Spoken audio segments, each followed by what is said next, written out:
What's ahead in the next year for ideas of things to check out right here in Nebraska? Jenn, the marketing manager for Visit Nebraska, joins us for more. Jenn, the next year, the nation's semi-quincentennial. How is Nebraska marking America's 250th birthday? Yeah, great job saying that word. A lot of people have to learn it over the next year because Nebraska is leaning way in. Communities across the state are planning festivals, exhibits, and special events that reflect Nebraska's role in America's story. So that's anything from indigenous history and homesteading to railroads and modern innovation. Of course, for us, the Nebraska Passport will feature 250. It'll have a tour on there. And then I know at the state capitol, they're doing exhibits that'll spotlight the 56 signers of the Declaration of Independence, some of the influential women of the Revolutionary era, and other key events from the Revolution. In Seward, they're planning to have a lot going on their 4th of July celebration that'll be tied to the semi-quincentennial. And if people are familiar with the I-80 sculpture trail, those are going to get a commemorative refresh because they were actually put up in 1976, so this is kind of their 50th anniversary. It's a year here in Nebraska full of history and of pride for all of us. Talking museums now, Jenn, is there anything new we should put on our calendars for next year? Yeah, a fun one would be the Hastings Museum will be debuting a new Kool-Aid exhibit in 2026, so it's a complete refresh of one of Nebraska's favorite stories. The exhibit will explore Edward Perkins, who invented Kool-Aid in Nebraska, and kind of trace all the branding evolutions and the highlights of such a pop culture impact that Kool-Aid has had. Also, that exhibit right now, if people have been in the Hastings Museum, it's in the basement, kind of in a corner. It's going to be moved up to a more prominent space in the museum and just look really great in this new home for it. And that's expected to open sometime in March. Families also looking for new things to do here in Nebraska. Jenn, what is coming for kids and teens?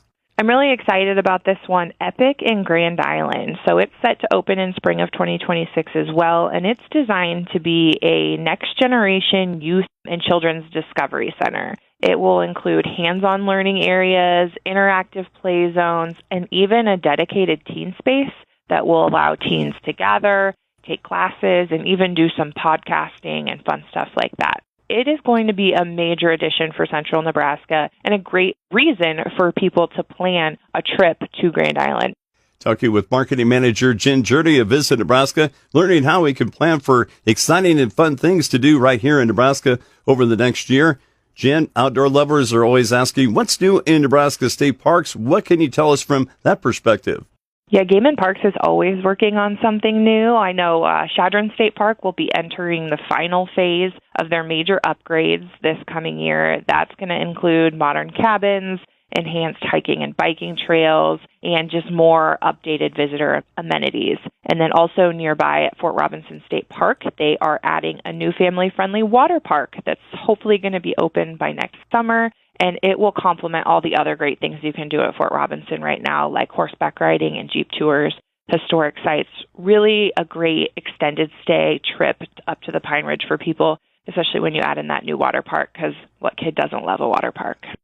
Jenn, how would you sum up the ideas for things to do in Nebraska during this upcoming year of 2026?